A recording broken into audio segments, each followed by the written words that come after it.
good day as you're preparing to finalize your research paper and you're working on that. Thought a little review of some of the details, especially the minimum requirements and expected requirements for the assignment should be presented to you one more time. Again, looking at the screen under the research paper module, you'll see under the assignments where it says research paper details. This is where you will actually submit your assignment. It gives you the handout. And then below this, you'll see the load research paper details in a new window. So this is where you actually will submit your research paper to the proper place for turn it in. Within the handout, of course, by now that you have read through it and looked at the details, just to emphasize a few points for you so that you'll recognize what's expected, what this has to be. I know a couple of you have already turned this in, but you have time, if you want to, go back and look at the comments and maybe resubmit. But when you're looking at this, the first is that this is a literary analysis paper, just as the analysis of the short story was, poetry, and what you'll do for the drama. You are offering a critical study, a critical interpretation, a critical argument, whichever term you prefer, over a work of literature.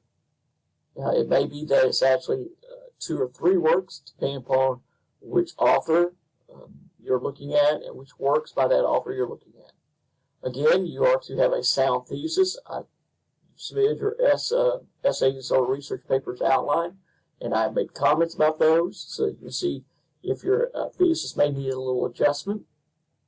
The thesis needs to express a point that you're going to argue and prove through a careful study of the work, the literature.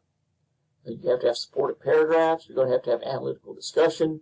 It is not a history or report, as it says here. Instead, it shows higher order thinking, synthesis of research material, and then the interpretation of the literary work. You are to follow MLA format. For some of you in your previous essays, that seems to have been a challenge.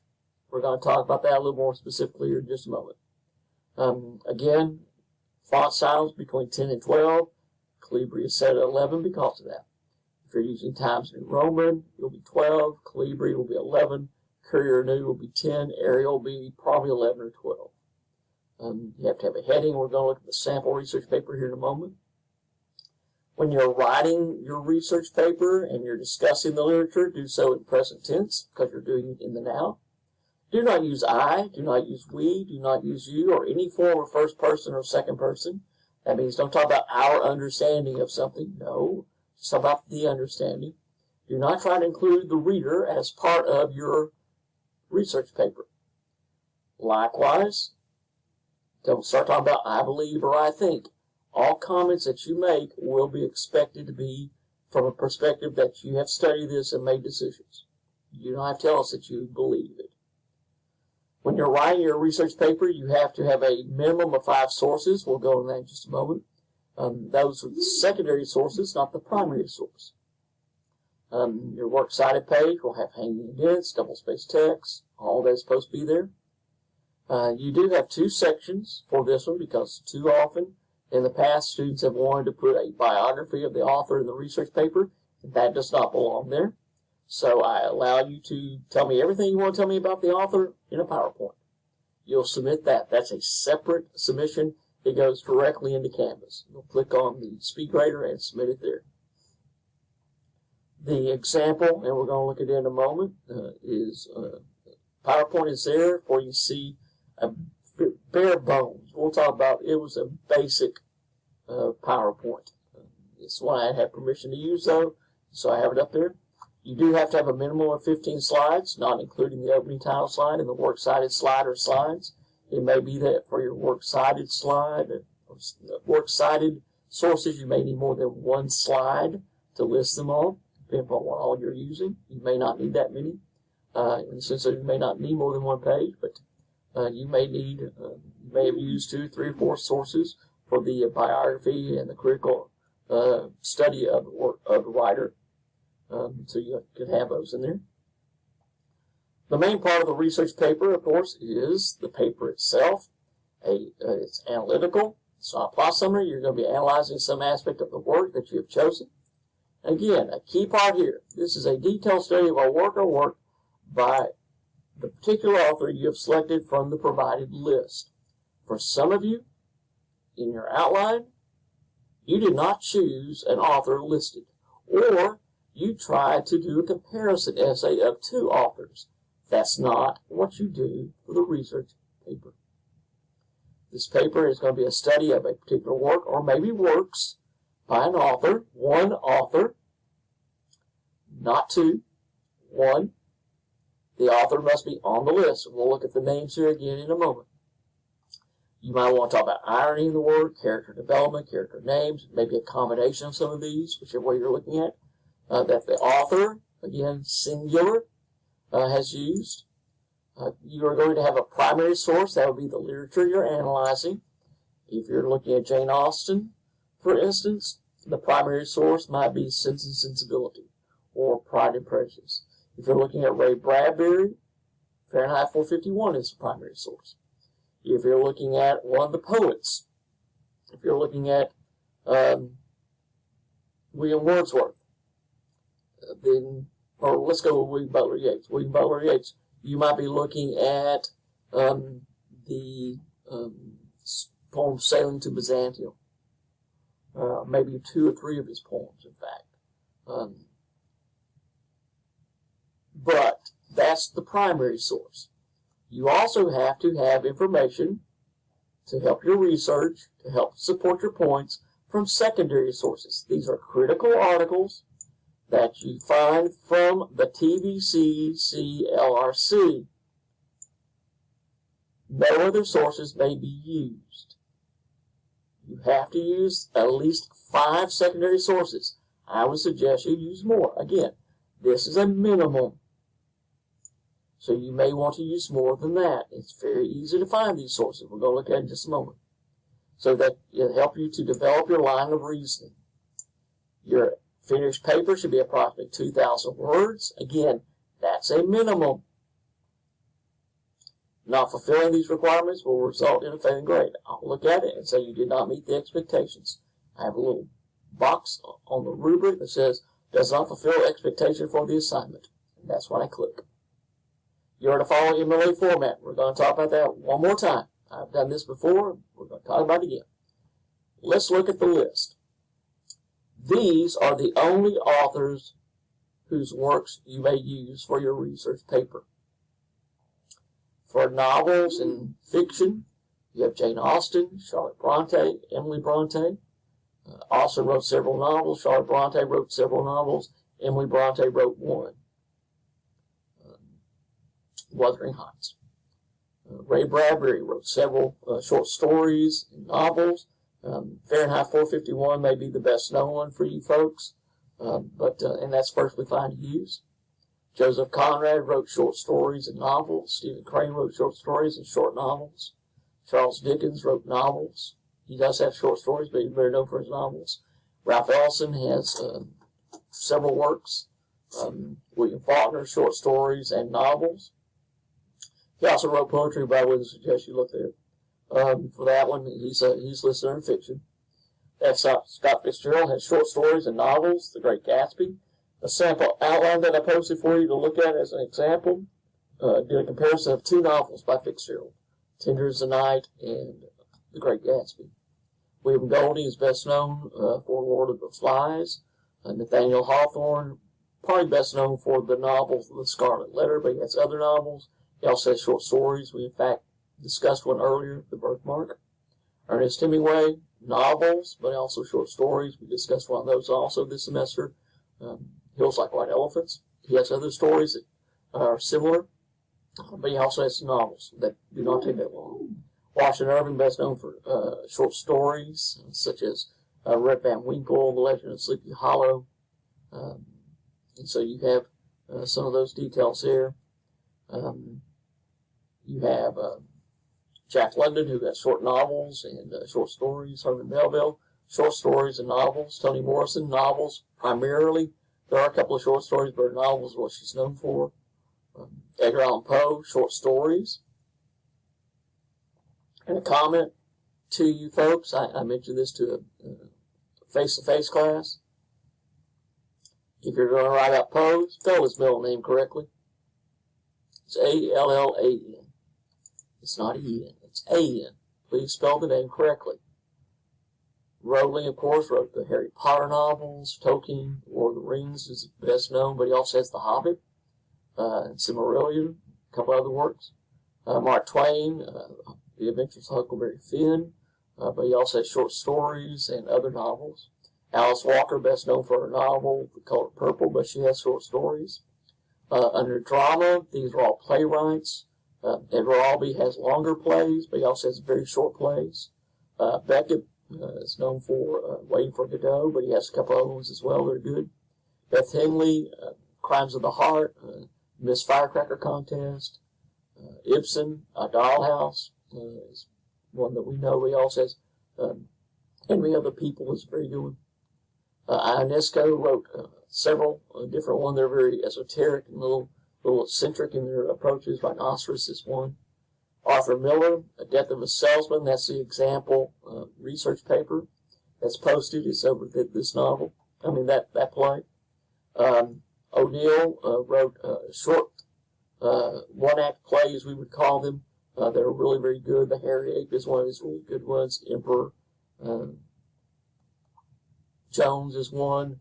And then you also have his longer plays, which are very good. The Iceman Cometh, Long Day's Journey into Night, among others. They're just good plays. George Bernard Shaw wrote plays such as Major Barbara, Pygmalion. Those are strong plays too. He's a contemporary of, basically a contemporary of Oscar Wilde. In fact, at one time, in the play Importance of Being Earnest that you're asked to read for your drama unit, there's a little comment that really resonates with what Shaw had written in one of his plays, theme-wise. Tennessee Williams, Streetcar Named Desire, among others. Cal Hot Tin Roof. August Wilson, best known for Fences, The Piano Lesson, very good plays. Under poetry, you have Gwendolyn Brooks, African-American writer. She's just a really strong poet. Robert Browning, we looked at his dramatic monologue, My Last Duchess. He has other dramatic monologues that sound good. Elizabeth Barrett Browning, married to Robert Browning, is best known for her sonnets now, but she has several other poems to look at. County Cullen and Claude McKay were part of the reading that you were asked to do from the Harlem Renaissance. So you have poems by each of those in the book that you can look at. Emily Dickinson, with her poetry, there's some in the textbook. There's a whole section there for you. T.S. Eliot, I included for you under the poetry unit the poem, The Love Songs Out for Proofrock, but he has other poems which are really fine, including a book-length poem called The Wasteland. John Keats is one of the Romantics. You have a couple of his poems in your book. And St. Vincent Millay, we have several of her sonnets in your textbook. This is why some of these are listed here. Shelley is a British Romantic, again, best known for several of his writings, including Ozymandias, a sonnet. Wallace Stevens wrote Ando the Child that's in the book. He has several other ones. He's just a really fine poet, American poet of the early 20th century, mid-20th century. Tennyson wrote Ulysses. We looked at that one. He has others, really strong writings as well, more poetry. Walt Whitman, again, American poet of the mid-19th into the end of the 19th century. All of his poems put together in one collection called Leaves of Grass. He published it originally in 1855 and just kept adding to it until he died. So you have different versions of Leaves of Grass. You have individual poems within that one, such as Song of Myself. William Wordsworth was the father of British Romanticism, was the lead figure in that one. He has a number of really good poems. And then William Butler Yeats, I was just mentioning, he has poems such as The Circus Animal's Desertion, Sailing to Byzantium, The Lake Isle of Innisfree, The Second Coming, which is a really strong poem.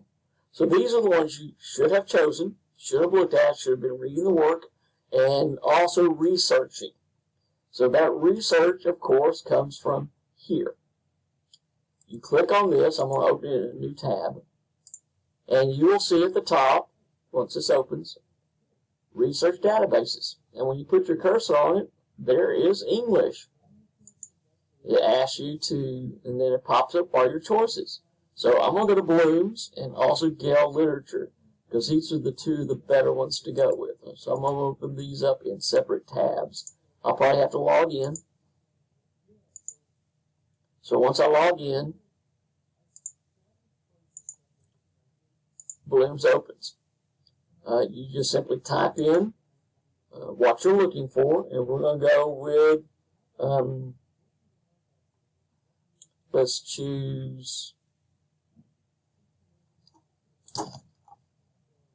trying to think which author many of you had done, but I'm going to go with Eliot, T.S. Eliot. And you'll see once I type in the first part, it gives me a suggestion. There's T.S. Eliot. I click on it.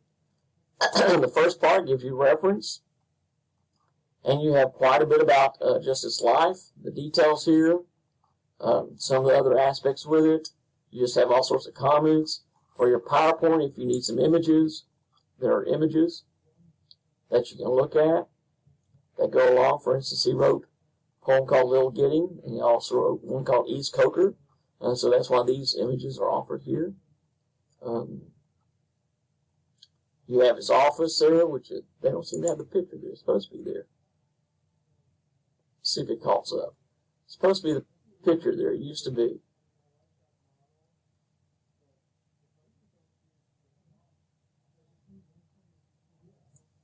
It doesn't seem to be coming up right now. So, anyway, but you have some different ones there, such as images of Eliot. There is when he's older.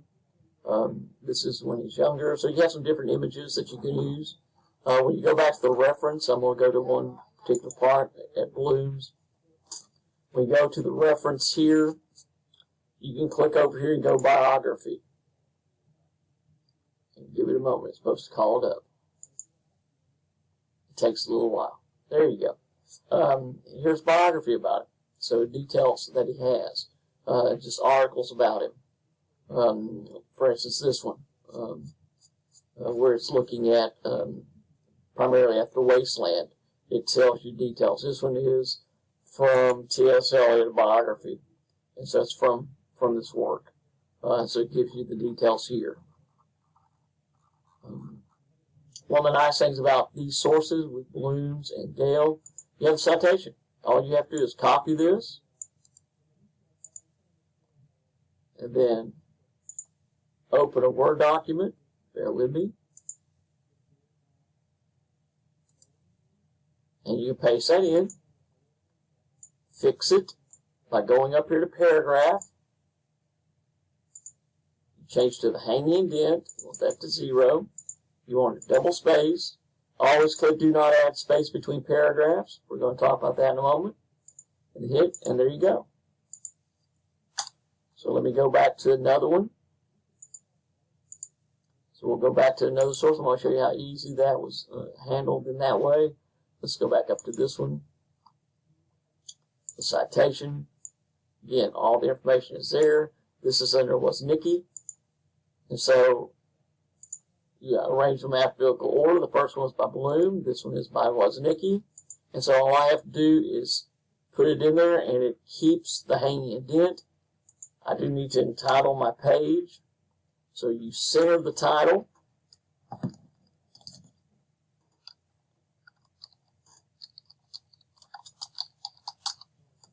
It's called Works Cited.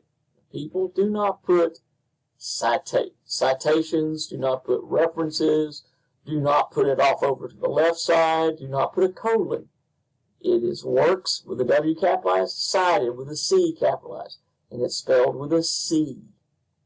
And then here you go. You have all this done properly. So you don't have to worry about what information I'm supposed to put in. They provide you with the citations. So let's go back to the results. Then I'm going to go to criticism. And so I want to look at something about a particular poem by him.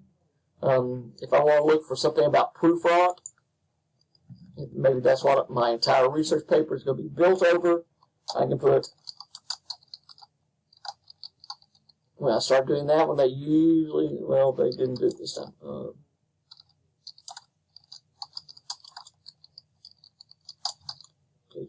Love songs out for Prufrock. I look at it, and then here we go. We have a number of sources about this one. If I click on directly on the criticism, this is about dark humor. You have the name of Jeff Prufrock. You have Prufrock, a psychological portrait. You have Prufrock's Guilty Pleasures, which is a nice little commentary there. Let me go back up to this one. The ridiculous dark humor in it. This is a nice little article. And again, here's your citation. So if I were writing my paper about this, I just copy this. If this were still my works cited page, I need to put it in here. I want to make sure I put it in the right place. And again, notice how it keeps the hanging indent form.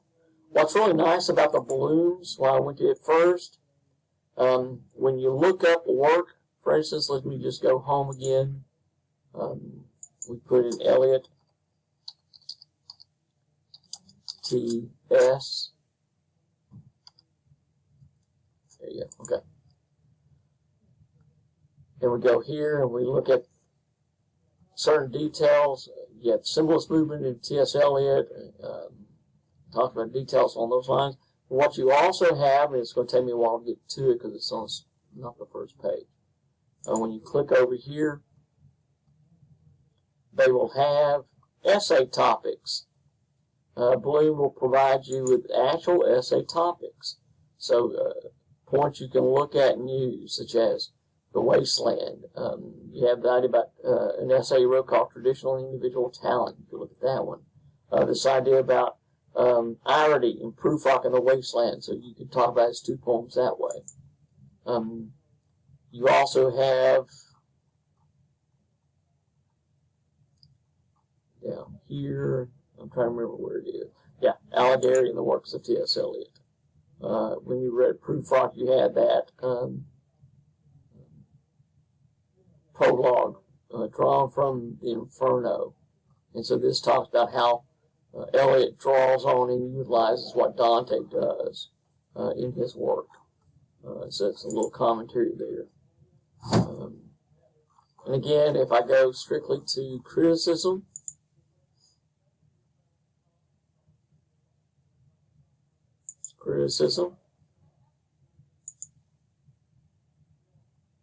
okay, good job, okay. This is talking about The Wasteland. You have, again, Bloom on T.S. Eliot. Harold Bloom was a professor at Yale. He edited all these articles together. And so if you're looking at, he always wrote a introductory commentary, I guess you could call it. We talked a little bit about Prufrock. That's what I was looking for. The details here. And so you have quite a bit here in this detail. If you go back here, and you have this one about the American strain. This is in the newer, the updating aspect of T.S. Eliot. And here's what you have with the books by Bloom, which is one of the nice aspects to it. Needing 5 sources, well, there are 10 right here. Looking at his poetry. This is about 4 quartets. Little Gidding is one of those. You have Gerontion and Journey of the Magi, which shouldn't be italicized. They should just be quotation marks. But it's about Prufrock's Guilty Pleasures. That's one we were just looking at. You have, again, about The Hollow Men, another one of his poems. And so, literally, you have several articles right there together over any of these authors. So, Bloom's is very useful. Again, if we're using that one, here's the citation. I put it on the, again, it's an ilm. And there you go. So you just go through and find the information, the details. Likewise, under Gale, the Gale Resource Center, if I type in Elliott, it'll ask for T.S. Eliot, then I can put in, if I want to put in, well, that can work, right?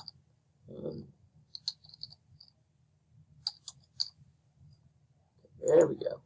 Now, underneath here, if I put the Love Song of Alfred Prufrock,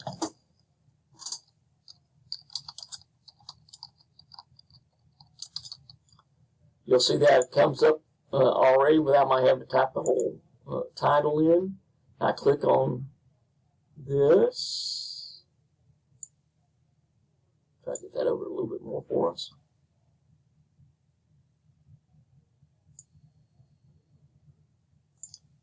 And there it goes. It takes a while. Okay. You'll see the use of allusion, the Love Song of Alfred Prufrock. If you'll remember, there was one of the questions you were asked to do for your study on that little daily assignment was about allusion. Well, this is an article by Andrew McCullough, written a few years ago. Yeah, 2001, and it was a few years ago. And you have a commentary here where he looks at details about the tradition, biblical allusions, all sorts of details about it. Again, you have the citation tool. They have the little up here, that one. So this is McCullough. I just copy it. Take it down here. We're going to put it under McCullough, so it's under this one. There it is, done for you. And this is a good article, all about the allusion. But what you'll also notice is more like this, where they give you links automatically to some other articles without you having to read through everything else. They also tell you the length of the articles. One of the nice aspects about Gale, they tell you how long the articles are. This is a psychological pattern. I think this was actually over at Bloom's as well. This one is a much longer essay. It's an older essay. It goes back quite some time. But you'll see that it's almost 5,500 words long. It's a critical study of this poem. This one looks at a couple of different ones, where it looks at the works by Eliot, and this will call up. It takes a little while to do so. And it's getting there eventually. Maybe.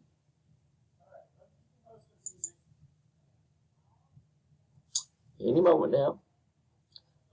Hopefully it'll show up. You'll see that this one is a very long article. It's over 15,000 words. Here we go. Yeah. And again, you can see the related subjects over here, where he's looking at a couple of different poems, primarily the Love Song of Alfred Prufrock, and also he has one called Portrait of a Lady, and talks about his use of classicism. They, of course, put that in bold. You don't do that. It's just in side quotation marks. But it talks about allusions in this work and allusions in The Wasteland and the development of ideas and what was presented in that particular poem. And then you'll see that down here. If I can get to it, show you it's a long article. It will start talking about Prufrock. And so again, if you're just looking at Prufrock and not Portrait of a Lady as well, you can start looking here, and it has comments about the article, about the poem. And so throughout this article, it talks again about some of the figures and as it says here, Prufrock becomes a modern alternative to Homer's Ulysses, who's no longer a man of action, but is instead saying there, if you go back and think about what Tennyson said in the poem Ulysses, how he is saved by a still hearth. This idea about Prufrock, somewhat like a Ulysses, and Odysseus wandering aimlessly now. So like the views here, so has that aspect going on. So that at the end of Prufrock, of course, when you have the reference about the mermaids singing each to each, I do not think they will sing to me. That's an allusion, of course, to Odysseus waiting to hear the songs of the siren. So you have quite a bit going on. Again, very long article.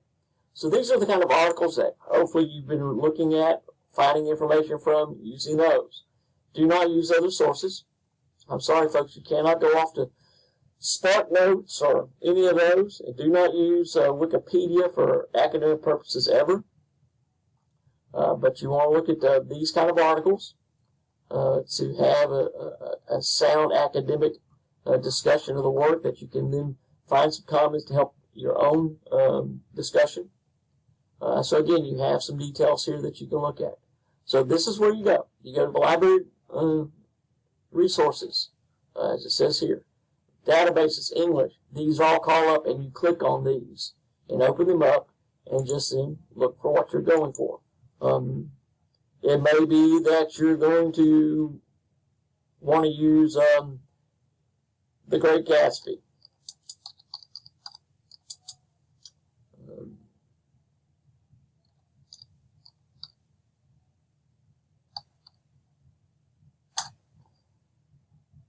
And so you have essay topics over Great Gatsby. How to write about The Great Gatsby. This is at Bloom's. They'll have areas like this, how to write about. And it just gives you a little commentary about the work. And then it gives you what are some of the themes in there that you might want to consider to discuss. How would you approach the characters if you're going to do a study of the characters in the novel, what they might represent, male characters, female characters, individual characters. What about the historical aspects, how the novel reflects the values of society in the 20s? Well, here you go. You brought up The Wasteland from Eliot. Got the Roaring Twenties. You have other aspects, Prohibition. Remember, that's how Gatsby has made his fortune, is from being part of Prohibition. Other topics that you can look at.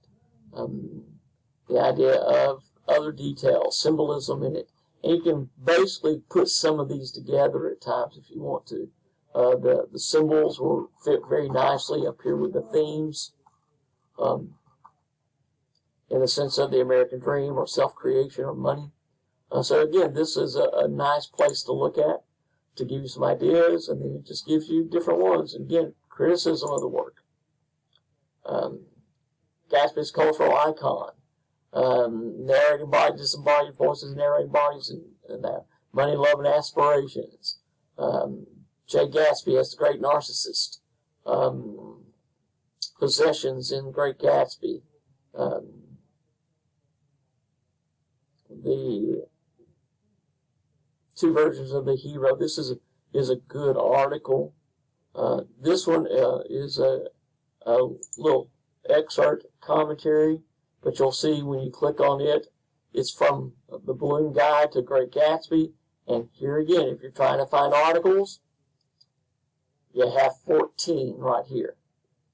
You have to have at least 5. Well, here you are. There are 14 all about The Great Gatsby here. That if you read through and look at, you can find comments that you can incorporate into your analysis of the work. So really easy to do. So again, library resources, research databases, English, and use these. And again, I recommend Bloom's and Gale literature. So let's go back and look at the research paper requirements. So you're going to select one of these authors. You cannot select anybody else. If you want to write about an author who's not listed, sorry. You have to choose one of these. Only one. Then you have to choose, you should have chosen works by one of these. Sometimes for the poets, you might want to choose 2 or 3 or 4 poems to look at. With Edna St. Vincent Millay, for instance, if you look at 3 or 4 of her sonnets, that's a good way of approaching. Or with Emily Dickinson, 2, 3, or 4 of her poems that have a common theme you might want to look at. We were just talking about Eliot. Over here we've got Fitzgerald. He has The Great Gatsby, but he also has other novels. So again, one particular author, one particular work. Unless you're looking at a combination of poems or short stories by the one author. A minimum of 5 secondary sources. That's minimum, folks. Minimum. I had a question raised in a face-to-face class.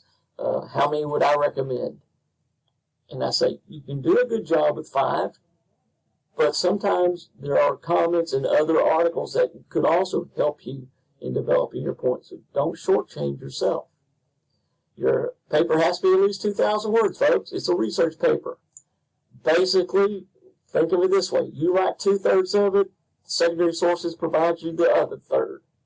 So you're looking at 1,400 words by you, 700 words from them, minimal. 1,400 words is not that hard to do if you're analyzing the work well.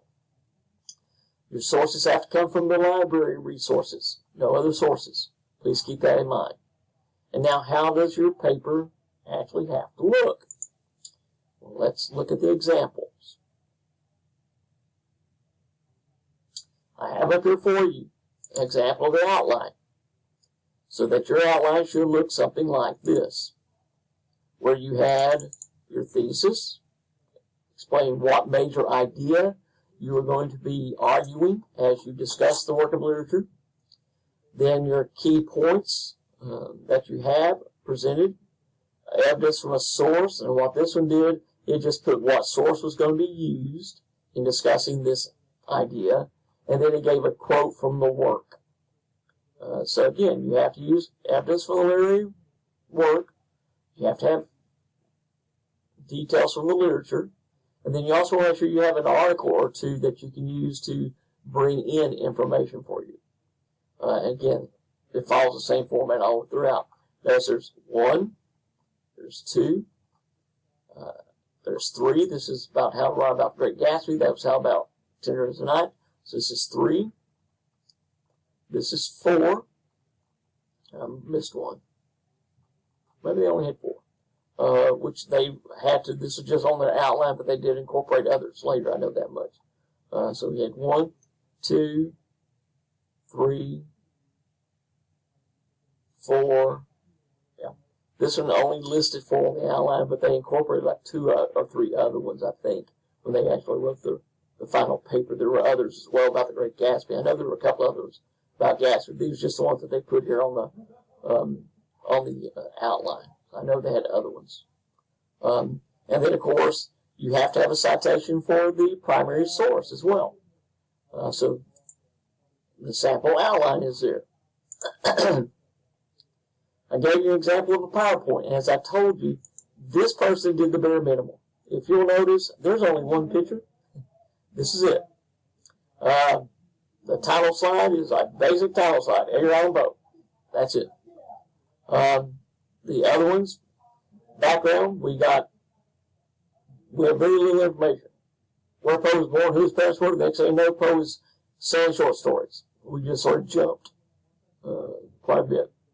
And then works. We don't even get other details about his life, about that, he was raised as a foster child. That's all we get.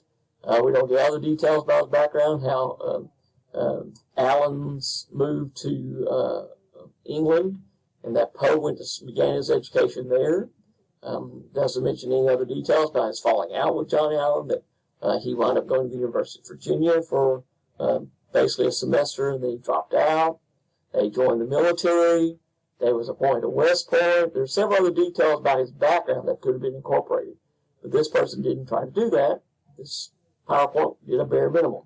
I put a minimum of 15 slides. They did a minimum of 15 slides, not including the title slide and the works cited slide.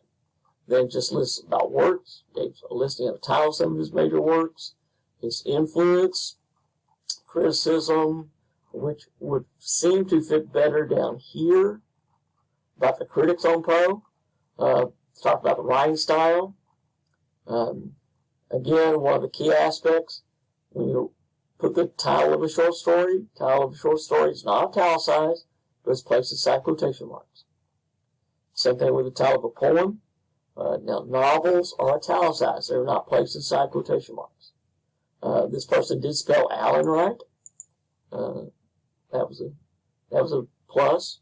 You have a couple of quotes from critics, his achievements in different areas, and then his impact, and then we have his death. Just jump to that very quickly, doesn't go into other details. There's other information that could have been put onto the slides, but this person chose not to do that, just do 15. And then the works cited slide, which, as I've mentioned before, that's not how a works cited slide looks. These are not proper citations. They don't come from any place. I mean, if you notice, one of these is from eNotes. Not a good place to go, folks. Not a good place to go. And again, the works cited slide should look the same as a works cited page on an essay. So it should have had author, should have had the title of the article, where it was published, before you get to the URL. And then likewise, on the slides themselves, well, where did this information come from?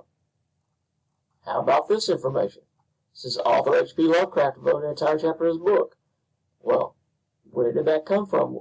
This person clearly probably did not know that information, but it probably came from one of these sources, but it's not cited.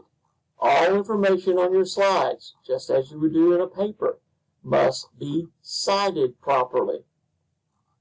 So you need to cite your information that you use on your slides to indicate which of the sources that are listed on your works cited slide or slides are credited for that information.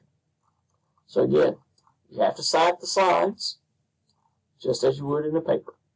So again, details here. Again, this one does a bare minimum, which is fine to do if you're content with the bare minimum. And then the next example I have for you is the sample research paper. Again, it's a sound research paper.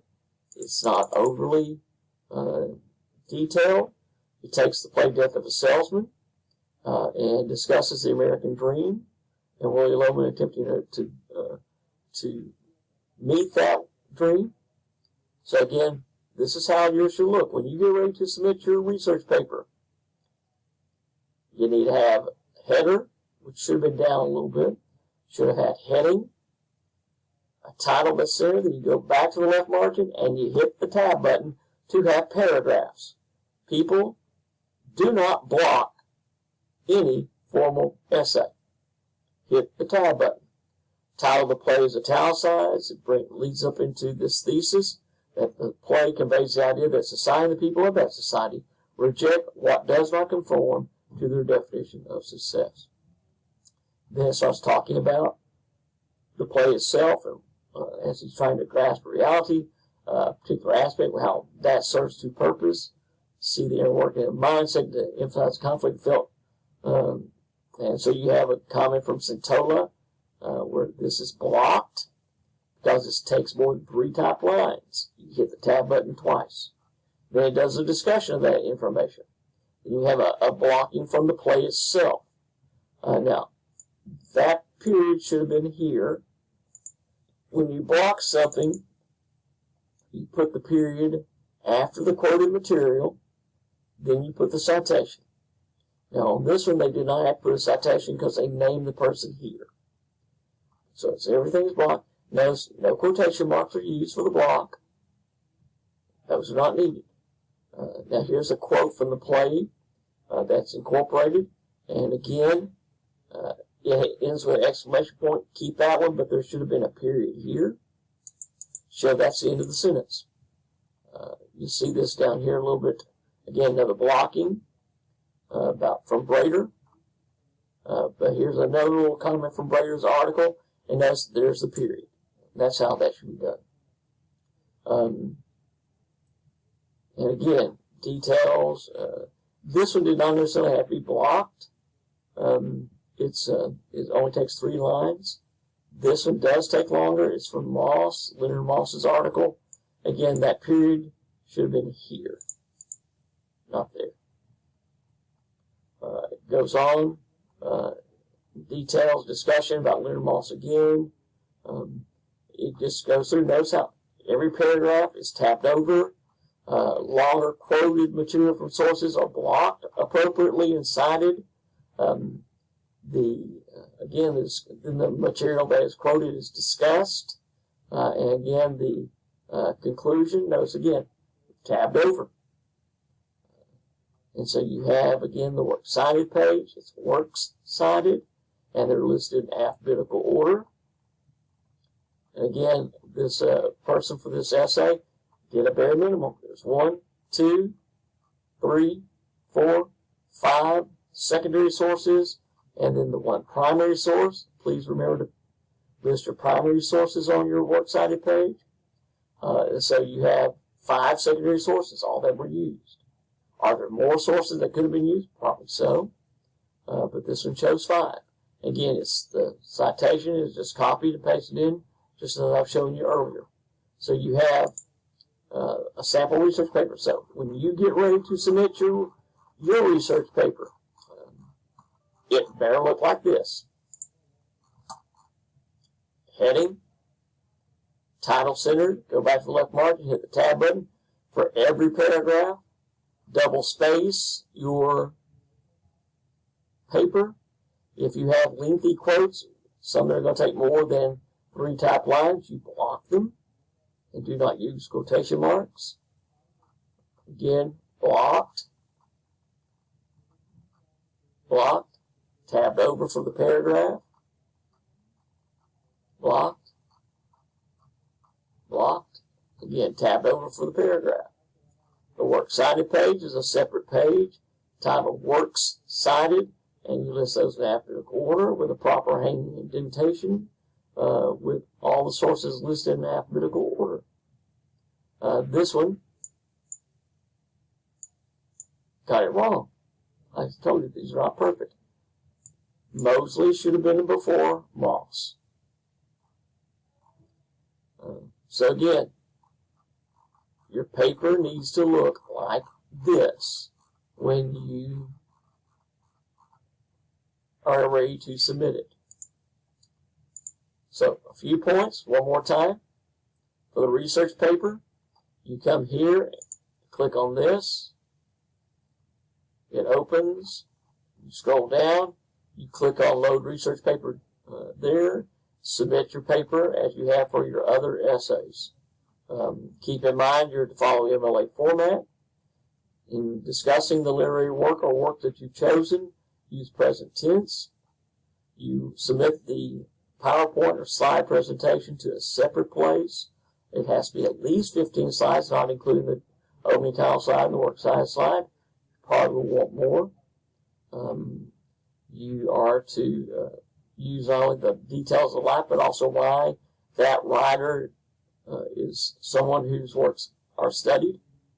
Then your paper itself is analytical, where you're looking at a literary aspect of the work or works, maybe symbolism, maybe irony, maybe a combination of those as they are used to develop a theme.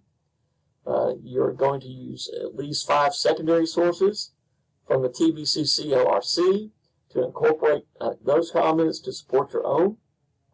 The finished research paper will be at least 2,000 words long, and will have, of course, a proper works cited page. Again, choosing one of these authors, only one. For a couple of you who set it up as a comparison essay, you need to rethink it. For a couple of you who chose or writing about someone on the list, you definitely have to rethink it. So again, this is some of the points that you need to make sure that you cover. If you have any questions, please let me know. And I'm looking forward to reading your comments about the works of literature, your critical understanding, see what argued points you're raising, to see how your critical analysis offers hopefully a unique perspective on the work that you have selected. I will get this posted, and I also may send the link to you as an email.